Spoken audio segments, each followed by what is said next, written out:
بسم الله الرحمن الرحيم الحمد لله نحمده ونستعينه ونستغفره ونعوذ بالله من شرور أنفسنا ومن سيئات أعمالنا من يهده الله فلا مضل له ومن يضلل فلا هادي له وأشهد أن لا إله إلا الله وحده لا شريك له وأشهد أن محمدا عبده ورسوله ما بعد فإن أحسن الكلام كلام الله وخير الهدى هدى محمد صلى الله عليه وسلم وإن شر الأمور محدثاتها وكل محدثة بدعة وكل بدعة ضلالة وكل ضلالة في النار.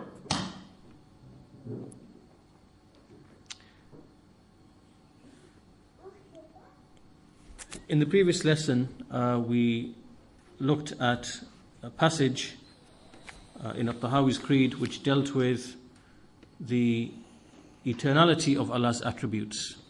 The fact that Allah subhanahu wa ta'ala has always been described with His names and attributes such as Al-Khaliq, Al-Raziq, and so on and so forth. And that He never acquired these names after creating the creation. So He was Al-Khaliq before He created the creation. He was Al-Razaq before He gave providence and sustenance to the creation. And so At-Tahaawiyyah had 7 or 8 sentences or phrases in which he conveyed this meaning. And when we were discussing this subject in the previous lesson, we looked at a number of different positions that were held by different groups. So we mentioned from them, and we're talking here about the relationship of Allah's names and attributes to His creation. What is the relationship of Allah's names and attributes to His creation? And we said that there were 3 different groups. First of all, we have the Jahmiyyah and the Mu'tazila. Then we had the Ash'aris and the Maturidis. And then we have Ahlul Sunnati wal Jama'ah. And we explained each of those 3 positions. And we're going to come back to that in a short while, inshallah. But today, if you remember in the last lesson, we said that we were going to look at another issue, which is what we call at-tasalsul, which means at-tasalsul, which means well, there's different ways we can translate it in English. One of the words that we can use is an endless chain of events. An endless chain of events. Another word that's commonly used is an infinite regress. Infinite regress. But I think an endless chain of events is probably a more simpler and easier one to use and to understand. An endless chain of events. And now the Sheikh is going to discuss, Sheikh Salih al-Sheikh is going to discuss this issue.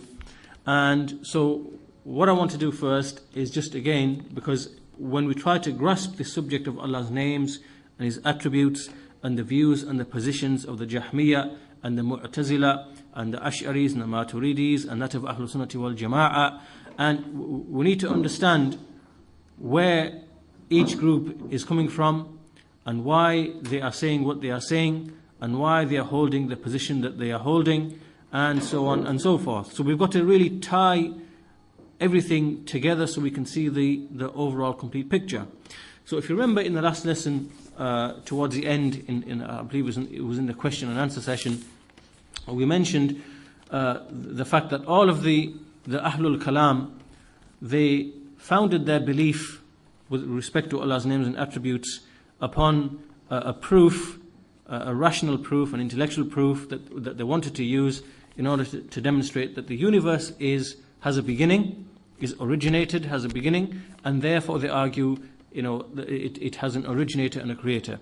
And so they used this proof against the atheist philosophers and the opposers to the religion of Islam. And so we mentioned this proof in a nutshell. We said that the way they argued, and this proof was taken from the Jews and the Christians and the Sabaean star worshippers, because these were some of the civilizations that were present at that time. And these civilizations, the Jews, the Christians, and the Sabaean star worshippers, they had been affected by Greek philosophy and the language and terminology of Greek philosophy.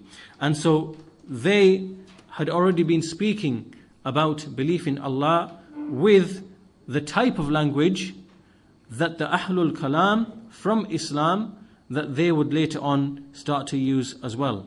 And so anyway, so this proof was adopted and used in a crude form, in a simple form, by Al-Jahm bin Safwan.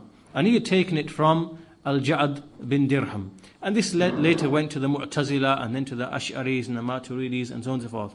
So this proof, really, as we said, basically what they argue is that because we see things having attributes and qualities in them, now everything has a quality or an attribute, at least something of the qualities and attributes. And we mean here things like width and height and breadth and depth and colour and taste and smell, and all these things that you find, and even temporary things that happen to things, like a person might be ill and sick and have a headache, and he might change colour. These are all temporary, what we call a'rad. These are incidental, temporary qualities and attributes that people go through. So what they said was that when we look in the universe, we see there's only two types of things. Either we have something which is a body, a thing which has spatial extension, it's physical, it has a tangible, we can see it, and either it is that, or it is an attribute or a quality, right? And then, so everything in the universe is either what they said, a jism, a body, or an arad. An arad meaning an attribute or an incidental attribute, which is like a non-permanent attribute, okay? So meaning the qualities in things, they are a'rad, the plural of arad. So things are either things or their attributes, simple as that, right? So to illustrate, we have a pen here. This pen, we can see it has spatial extension, it has breadth, width, height, depth. We can describe its texture, we can, and so on and so forth. So everything we can look at is a thing with its qualities. So then they said that if we look at the qualities and attributes of things, we know rationally that the qualities and attributes of things can't exist on their own, right? So in other words, you can't have the colour red without a body in which that colour red exists, right? We can't have, likewise, we can't have an illness unless there is a thing or something or a body in which that illness, resides or manifests itself, okay? And so we apply the same thing to every single body or thing that we see in the universe, that the attributes that it has cannot exist on their own.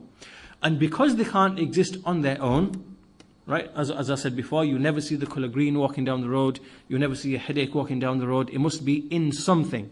And so because these attributes require a body, and they can't exist on their own, it means that they must have a beginning. They must have had a beginning. They must have had, they are what we call, they are haditha or hawadith. They are events which had a beginning.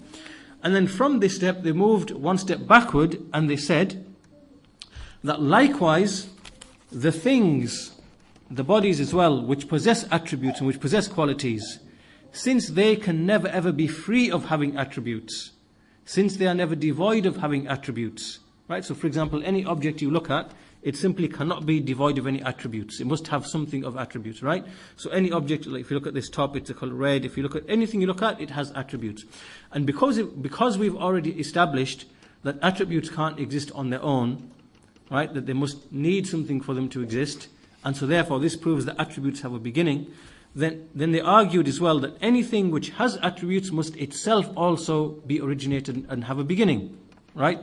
So anyway, with this basic method of reasoning, they then said that therefore everything in the universe that we see has a beginning, and then this is where you got to pay attention now, right? Because this is the principle now that they used to connect all of the proof together, right? They said that now we've established that everything in the universe has a beginning, right? It has a beginning. All these things that we see have a beginning. Then upon the principle that an endless chain of events is impossible, right? That means that the universe and everything in the universe has a beginning, right? Because an endless chain of events in the past is impossible, right? Right, so you've got to pay attention to this principle. The endless chain of events in the past is impossible. They needed that principle to connect and tie all of the proof together, to prove that this universe actually had a beginning.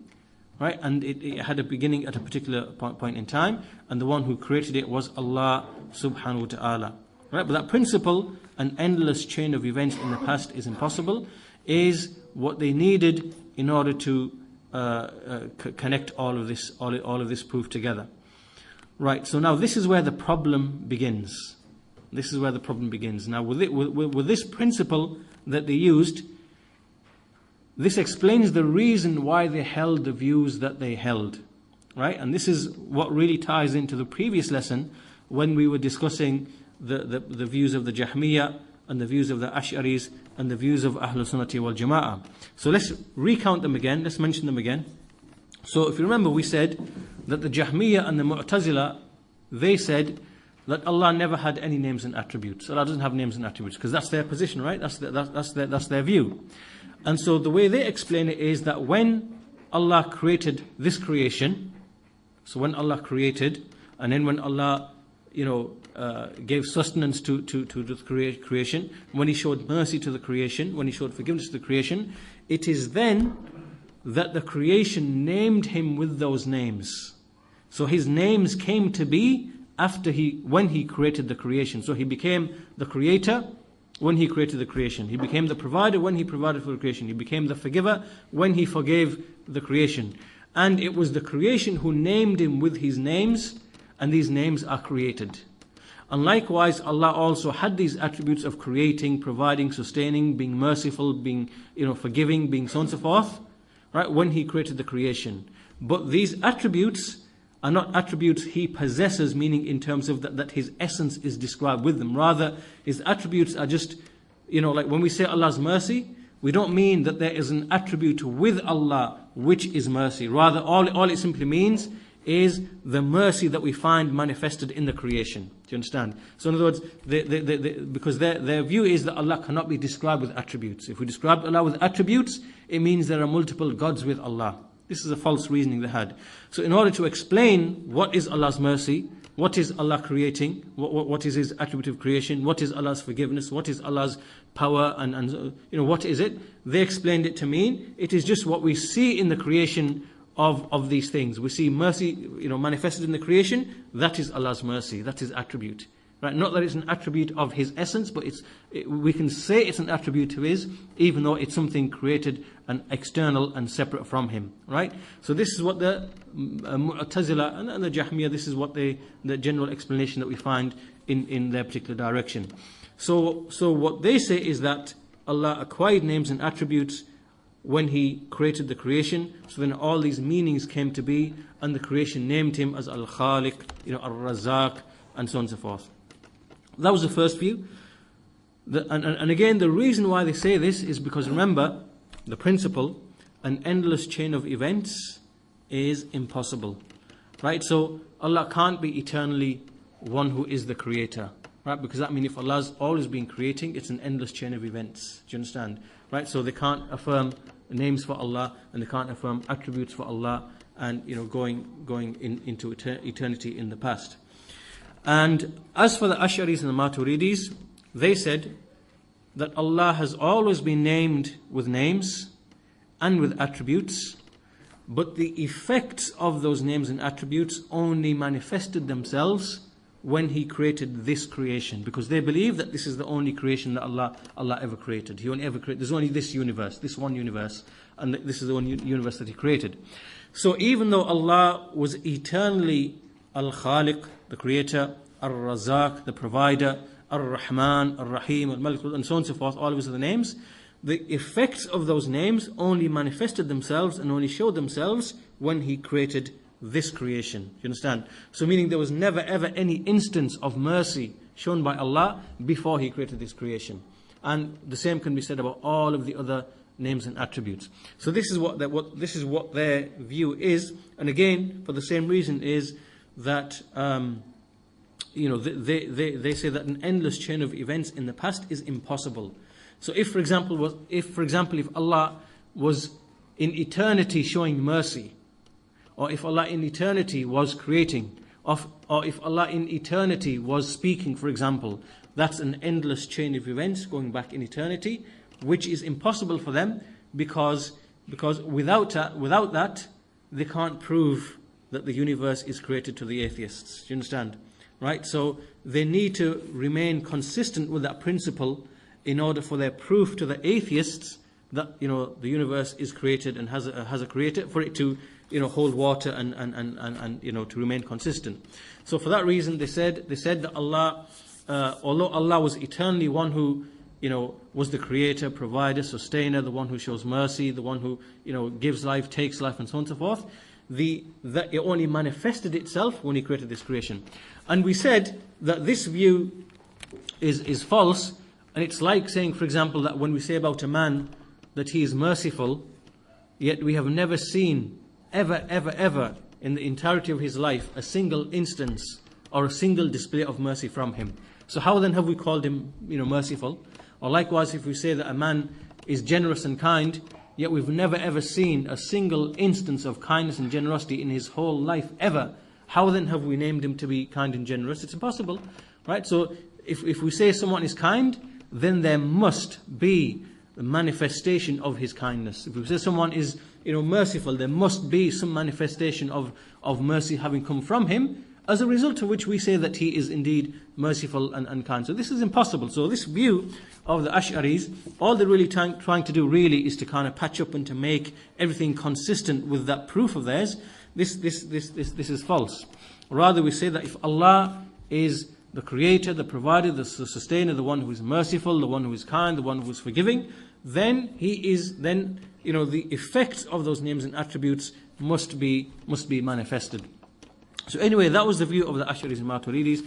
And as for the view of Ahlul Sunnati wal Jama'ah, if you remember, we said that we believe that Allah subhanahu wa ta'ala has eternally been with all of His names, eternally been with all of His attributes, and because He is the doer of whatever He wills, as Allah says, فَعَالٌ لِمَا يُرِيد, Allah is the doer of whatever He wills, then we, upon the evidence in the book and the sunnah, that we believe that Allah has, from His attributes are those which are what we call muta'addi, as in they are transitive. They mean there are some attributes which require another object, right? For example, to show mercy, then there has to be something to which mercy is shown. This is what we mean, that some of Allah's names are muta'addi, meaning that they are transitive, they need another object for the meaning to be complete. This is what we mean by transitive. And so Allah has many names which are transitive, meaning that they need another object for them for the meaning to be complete, like creating, for example, like forgiving, for example, like giving life and taking life, for example. All of these are what we call transitive names.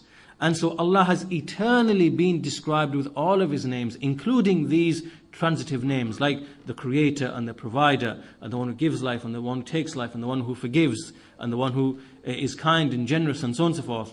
So for that reason, we believe that the effects of Allah's names and the athar of Allah's attributes have always been manifested, have always been shown. And for that reason, we do not believe that this creation, based upon the evidence in the book and the sunnah, that it is permissible, it is yajuz, that there are many other creations which Allah created, and that Allah's names and Allah's attributes have always been manifested, and there was never a time when any of His names and attributes were not manifested.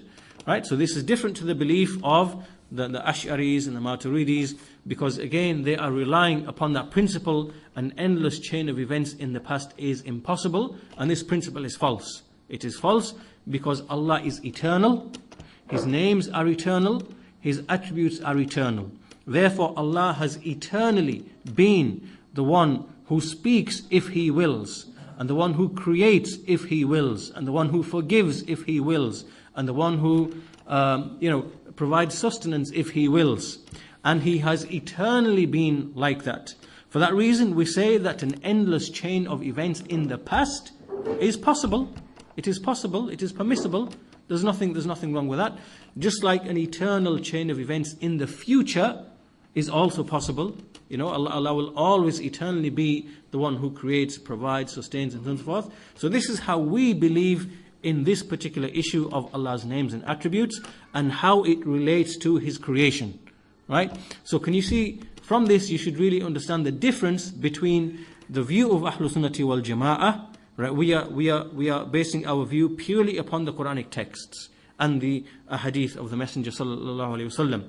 But as for the Ahlul Kalam, because they have devised a false, corrupt proof, for which they need a false premise in order to connect the proof and make it valid, then they have to take a certain position towards Allah's names and attributes. And this is the reason why they are led to say what they are saying, or whether they are the Jahmiyyah or the Mu'tazila, or whether they are the Ash'aris or the Maturidis. Right. So now that we've got this clear, now that all of this should be inshallah clear to you, we're going to see what Shaykh Salih al-Shaykh has said now.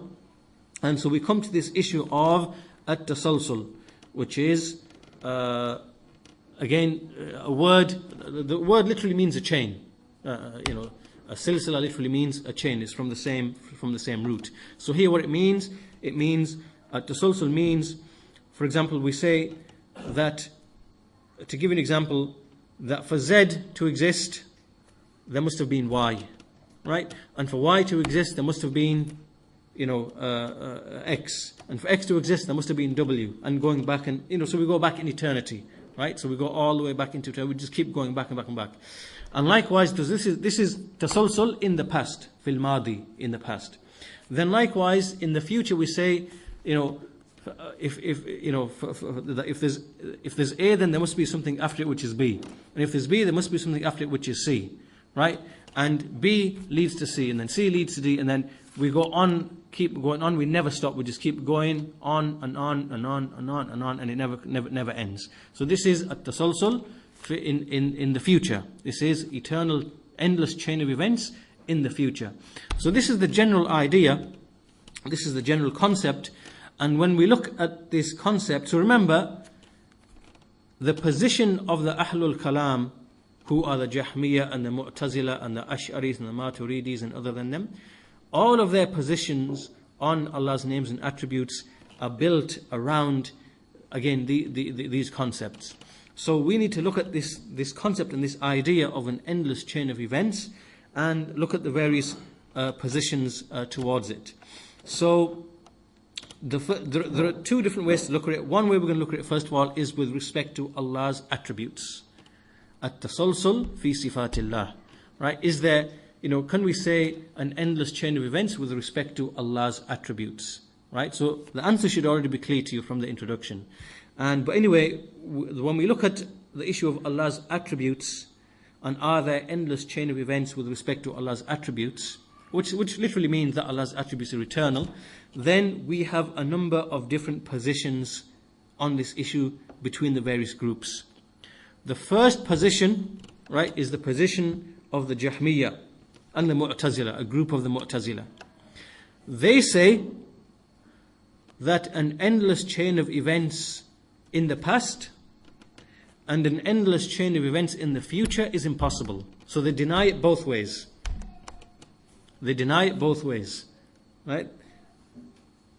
As in with respect to Allah's attributes, right? So again, try to link this to what we believe as Ahlul Sunnah. We believe that Allah has eternally been the one who creates and provides and sustains. So Allah, we can say that Allah has always, Allah in eternity, if He wills, whenever He wished, He creates, He provides, He sustains. And so this goes back in eternity with no beginning, because Allah has no beginning, and His names have no beginning, and His attributes have no beginning.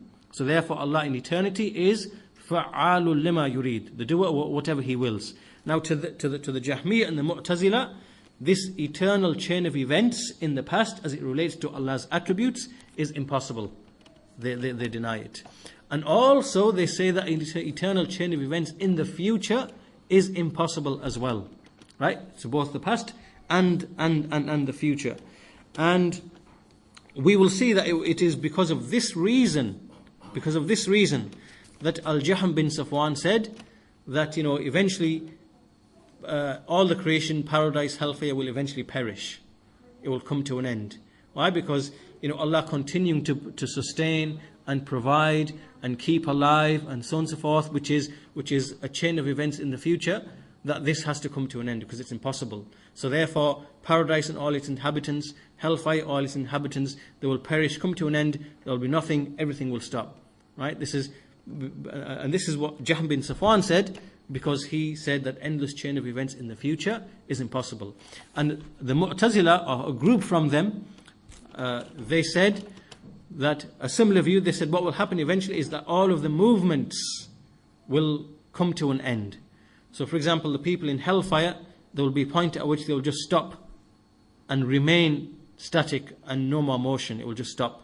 Right? Because this is from their way of endless chain of events in the future is impossible, meaning that there will be no more movements and nothing, nothing after that.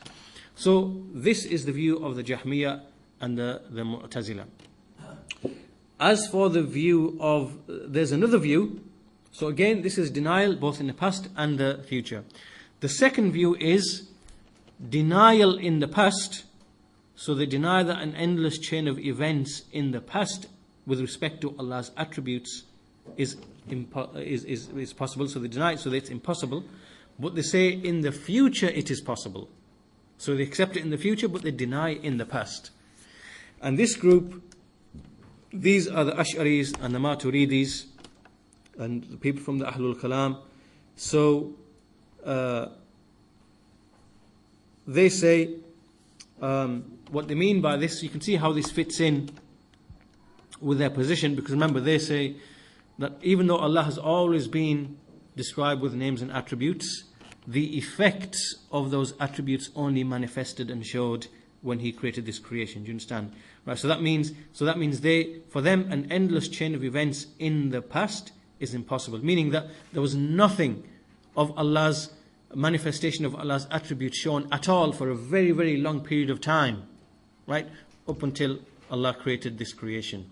Right? So therefore for them, endless chain of events is impossible, and that's why they hold this view that they hold. So Allah has always been the creator, the provider, the sustainer, the one who forgives, the one who gives life, the one who takes life.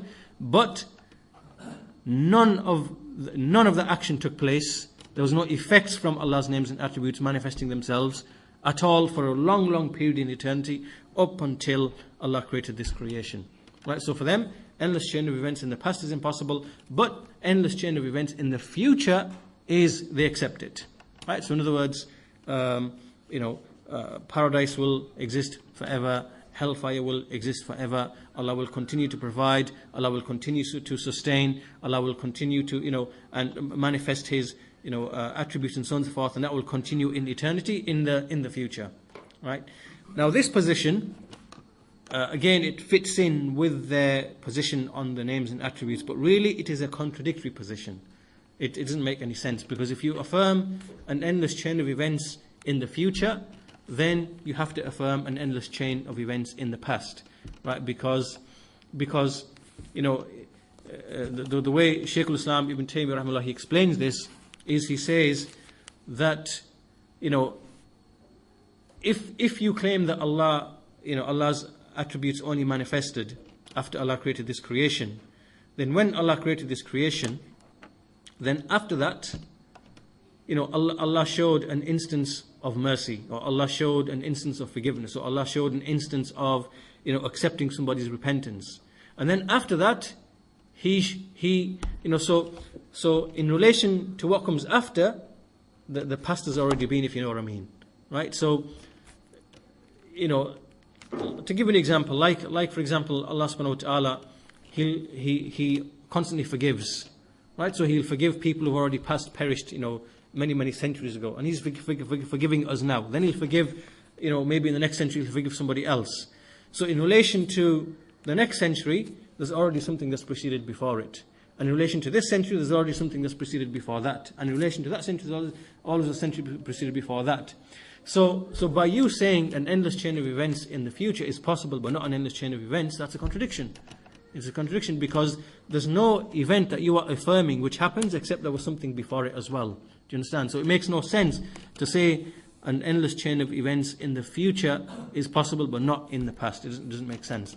So anyway, this brings us to the third saying, and this is the saying of Ahlul Sunnati wal Jama'ah, that endless chains of events, as in relation to Allah's attributes, as in Allah's the effects of Allah's attributes manifesting themselves, we say this is permissible, it is established in the past, and it is established in the future.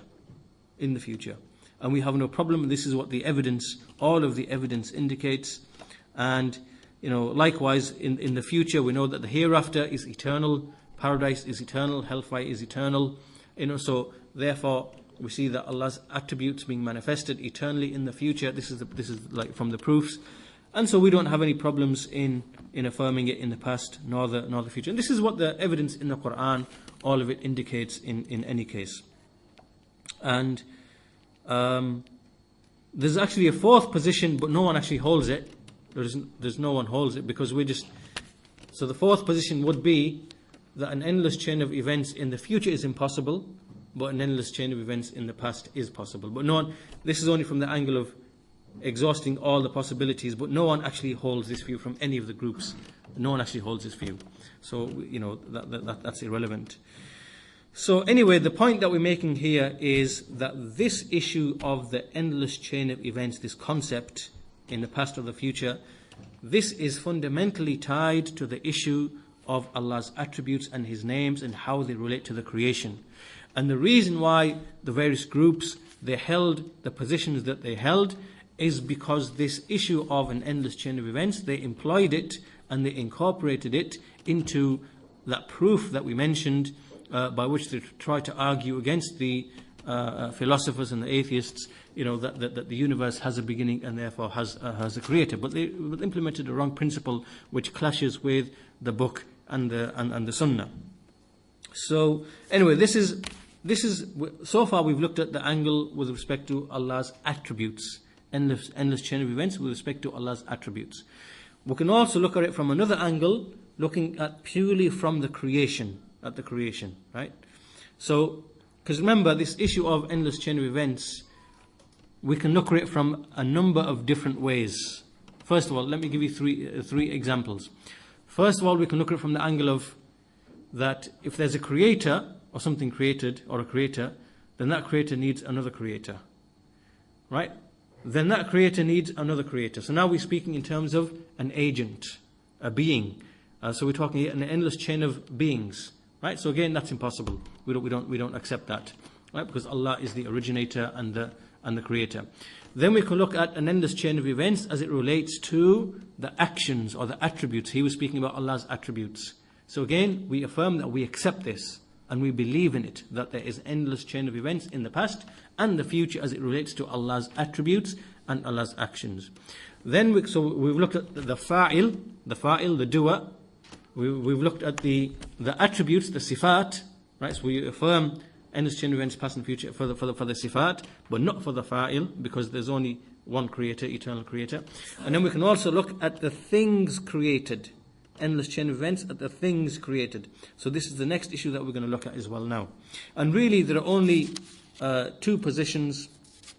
There are in fact only two positions, and there are two issues. First of all, what we mean by this is, for example, let's say that we have a creation, it's a created thing, and that creation itself needs another creation before it. And then that creation needs another creation before it. Do you understand? That we deny, we reject that. We don't accept that. This is impossible. And in fact, all of the groups are agreed upon this. No one disputes about this. The Jahmiyyah, the Mu'tazila, all of the Ahlul Kalam agreed upon this, that there cannot be an endless chain of events in terms of the created things. Right? So in other words, saying that this creation needed another creation for it to exist, and that creation needed another creation for it to exist, and that creation needed, right? So we go back in eternity. In other words, what we're saying, that what this leads us to then is the saying that all matter is eternal. Right? Matter has always existed. This is wrong.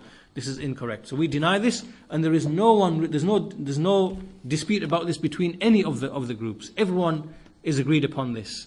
Ahlul Sunnah with Ahlul Kalam, they all agreed upon this. Right, so this is obviously false. There's only one group, and they are not from the Muslims, they are the philosophers. They say that matter is eternal. Matter has always existed. And everything that we see from the universe, it is just coming from itself. One form of creation leads to another form of creation, leads to another form of creation, but matter has always been there. So this is false. We deny that and we reject it. Right? As for the second, which is eternal things or creatures in the future, then this is something that we do not deny, because paradise is eternal and hellfire is eternal, right? So these issues, then we affirm an endless chain of events, as in paradise will always exist and its inhabitants will always exist, and their actions of enjoying the bliss and the reward in paradise will always exist. So this clearly is an endless chain of events in the future as it relates to something created beings. Right? So this we affirm this, and we don't deny this at all. And this is what is established in the book and the Sunnah. So that's the second issue now that we've covered, right? So we've covered it from the angle of Allah's attributes. Is that clear to everybody? That with respect to Allah's attributes, we accept endless chain of events in the past, endless chain of events in the future, because Allah is fa'alul lima yurid. He's always had His name, He's always had His attributes, do whatever He wills, right? Now we've just looked at the issue of the actual creatures, actual creation. And so we say that an endless chain of events, as in one creation needing another creation before it, then that creation needing another creation before it for it to exist, and that creation, we deny that. Right? Rather, what we say, that if Allah wills, He will create a creation, right? And if Allah wills, He will then create another creation. But there's no such thing as this creation needs another creation for it to exist, and that creation needs another creation. You understand the difference between the two, right? So we're speaking here about the creation itself. There's no such thing as at-tasalsul, endless chain of events, as it relates to the created thing itself, right? So that's the second issue. The third issue now that we're looking at, which is at-tasalsul, it is from a third angle now. It is to do with causes and their effects. Causes and their effects. Cause and effect. Right? So, basically, there are two views to do with cause and effect. And what we mean by cause and effect, for example, is if I was to drink this, if I was thirsty and I was to drink this water, right? Cause and effect. So now my thirst has been quenched and the water was the cause. Right? This is cause and effect. And in the creation, we see, there are innumerable, we can't even count them, causes and effects. Like, for example, fire burns. Put your hand in the fire, then the fire, there's an effect, right? And so causes and effects are so many in the whole of the creation. Likewise, things like, if you strive and if you work hard, the effect will be that there will be something positive that will come out of it. This is a cause and an effect. So basically, now the reason why this is connected is because, again, some of the innovators, they, upon that same principle, they denied certain things. So anyway, let's have a look. The first group are people like the Ash'aris and the Qadaris, and they deny cause and effect. They deny cause and effect. Right, and what this means is, I will give you an example. Let's say, for example, I took a stone, and I threw the stone on that window, and the stone was, was quite heavy, quite bulky, and I threw it on the window. Then the glass will break. It will break. We know from experience it will break. Right.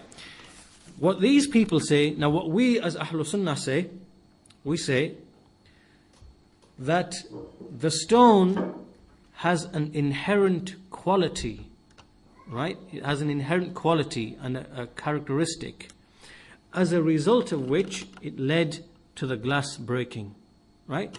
So we believe that things have inherent qualities and powers that Allah has put within them. So therefore we can affirm that there are causes and effects. And we can say that the stone broke the window, right? Because we affirm cause and effect. Whereas what these people say who deny cause and effect, they say it wasn't the stone that broke the window.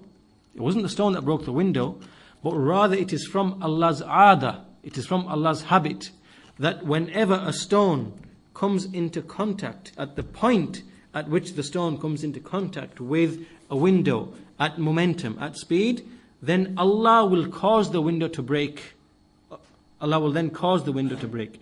Not that there is actually a cause and effect in operation. Do you understand? Likewise, if someone was to put the hand in the fire, right? So in other words, they would say that the stone didn't break the window. Rather, Allah created the breaking of the window, and He made it to coincide with the stone, meeting the window at momentum, at speed. Right? So this is what they say. And they apply this to every single thing, every single cause and effect. So for example, when you have your meal tonight and you feel satiated, you no longer feel hungry, it wasn't the food that removed your hunger.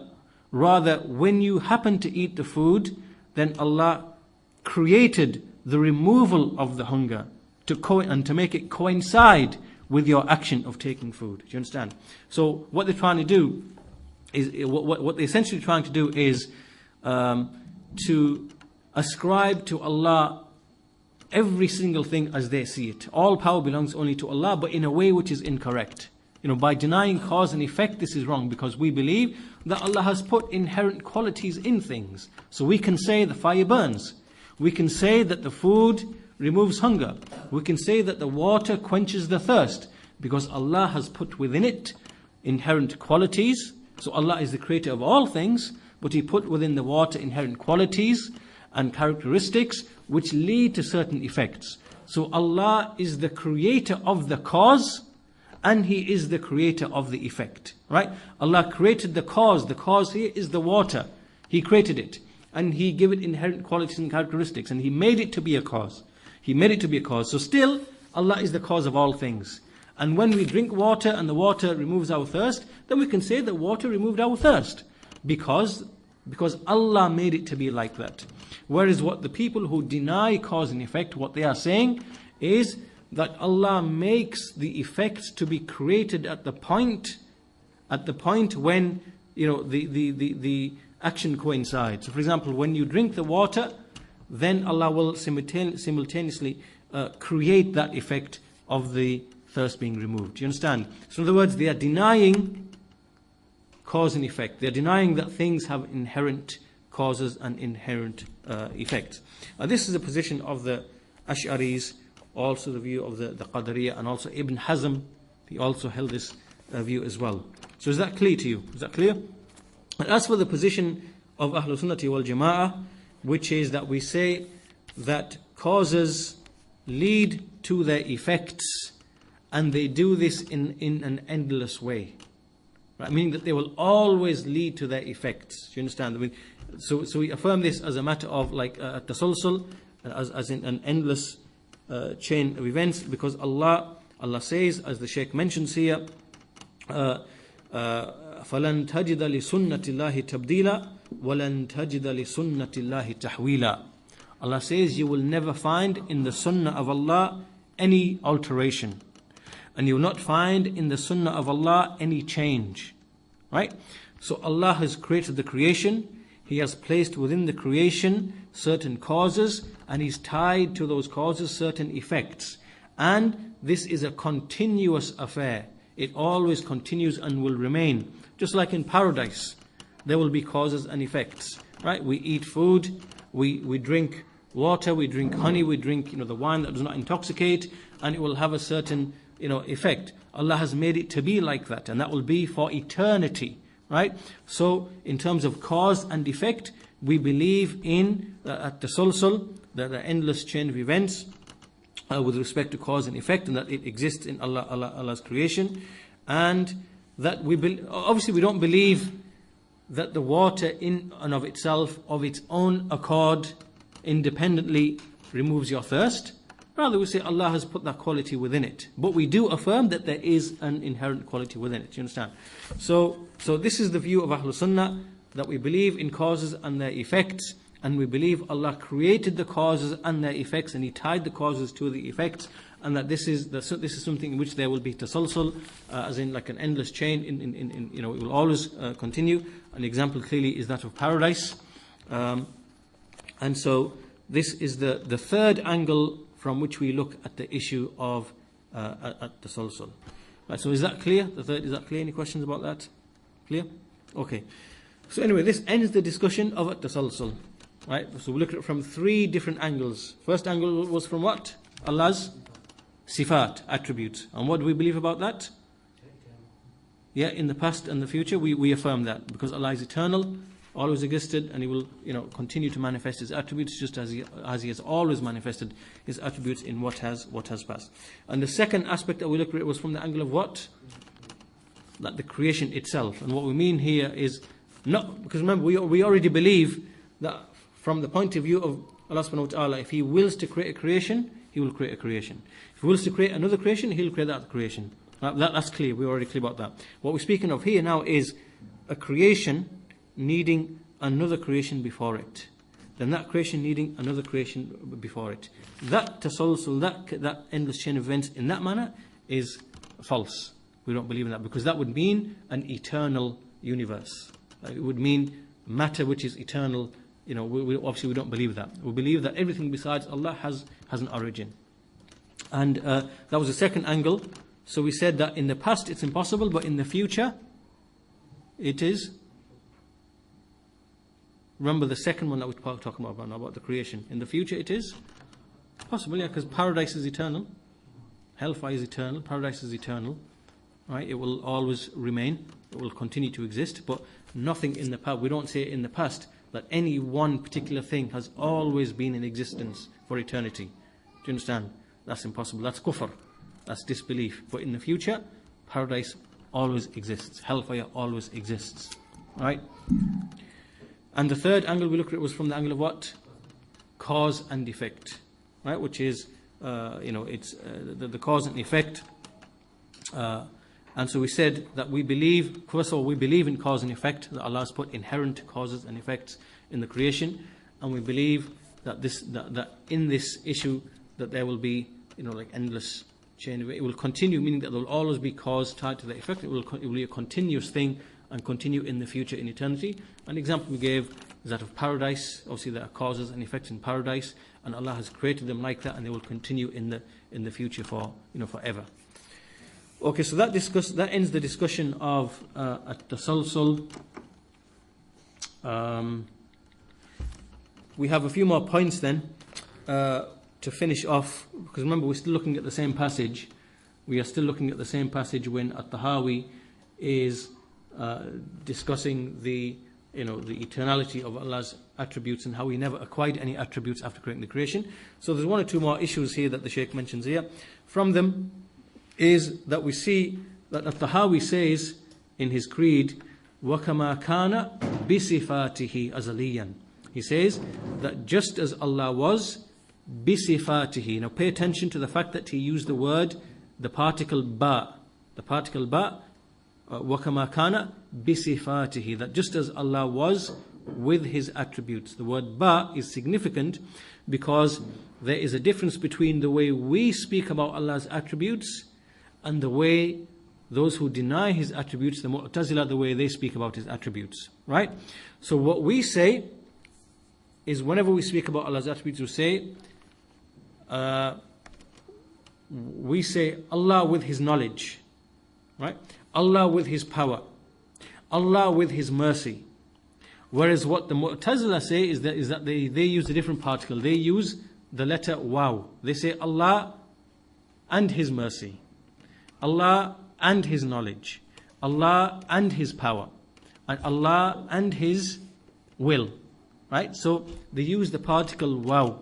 Allah wa qudratuhu, Allah wa ilmuhu, Allah wa, and so on and so forth. We say Allah bi ilmihi, Allah with His knowledge, Allah with His knowledge, Allah bi qudratihi, Allah with His power, and so on and so forth. And the reason is because the Mu'tazila, they distinguish between Allah and His attributes, and they raise an issue. They say, is an attribute the same as, are Allah's attributes Allah, or are they different? Do you understand? They raise like a technical issue. Is the attribute, like for example, when I say, so-and-so is generous, Ahmed is generous, right? When I say Ahmed is generous the same thing as Ahmad? And is Ahmad the same thing as generous? Or is generous something separate from Ahmad? And is Ahmad something separate from generous?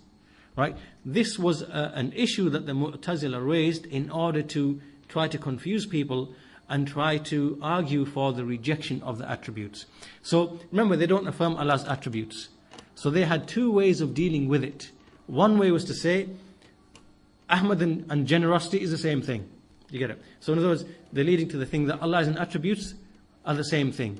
Allah's mercy is Allah. Allah's ilm is Allah's essence. Do you understand? Right? So we don't have any separate, distinct attribute. Allah's power, Allah's qudra, well, it is Allah. It is Allah's essence. There's no difference. Do you understand? So they're making all of Allah's attributes to be synonymous with and the same thing as the essence itself.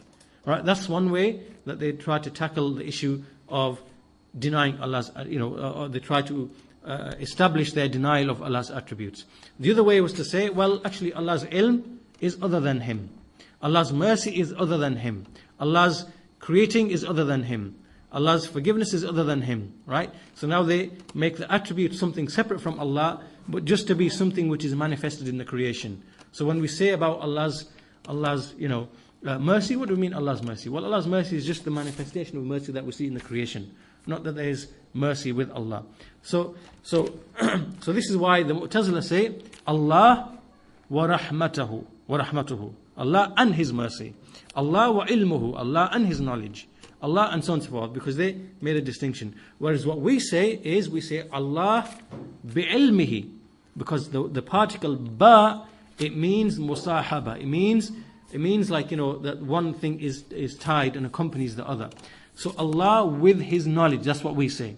Allah bi'ilmihi, Allah biqudratihi, Allah bimashi'atihi. Allah with His knowledge, Allah with His will, Allah with His power. And this is how we speak of Allah's attributes. So that's the next issue. And this brings us to an end of this passage. This brings us to an end of the various issues to do with this passage. Inshallah, I think what we'll do, we'll stop the lesson here. And we'll carry on with the remainder, inshallah, in the next lesson. But if there's any questions on anything that's been said in this lesson and the last lesson, because I know that the two lessons are connected, then we can maybe have a small, maybe 10 minutes for that, if anybody has anything, inshallah ta'ala.